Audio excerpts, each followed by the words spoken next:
This is a truly terrifying room. Legend has it that no one can make it through alive for more than an hour inside. However, this writer simply refused to believe that the room was that dreadful. Not only did he brush aside the hotel manager's warnings, but he also claimed that he was specifically looking for inspiration in this spooky room. Right after he moved in, strange things began to occur. When he turned on the faucet, the cold water had turned into boiling water. The windows would shut on their own. Blood would seep out from the walls, and the air conditioner kept dropping the temperature uncontrollably. By then, the room had already started to freeze over. Jack was shivering with cold and could only wrap himself in a quilt and light a fire to keep warm. Suddenly, he saw the image of his ex-wife on the computer. He took a closer look and was shocked to find that the computer, which had been soaked and frozen, was still working. Could there really be a ghost? Lisa kept calling out to Jack on the other end of the video. Jack asked if she had called the police for him, and Lisa's answer sent chills down his spine. She said she had already called the police, and the detective was in room 1048 at that moment, but there was no one in the room. Jack completely broke down. He told Lisa that he might be in mortal danger, but Lisa couldn't hear him anymore. Then, a figure in the computer gave Jack an evil smirk.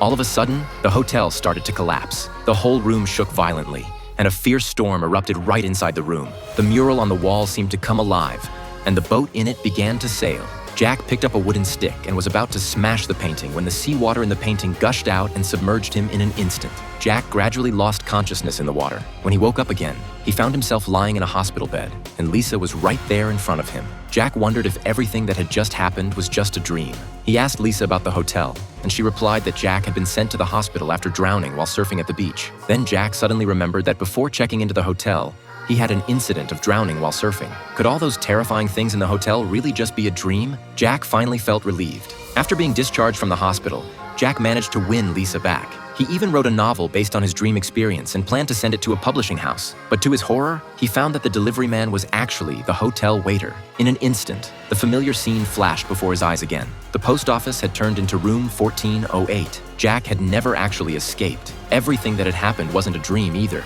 He had been trapped in room 1408 all along. Room 1408 was incredibly eerie. One moment it gave him hope, and the next, it plunged him back into despair. Jack pushed the door open and stood amidst the ruins. There, he saw his deceased daughter. He couldn't believe his eyes and held her in his arms, sobbing uncontrollably. Suddenly, his daughter turned to ashes in his arms, which made Jack utterly heartbroken. He couldn't bear the thought of losing his daughter again. Jack furiously cursed room 1408 and eventually fainted in the room.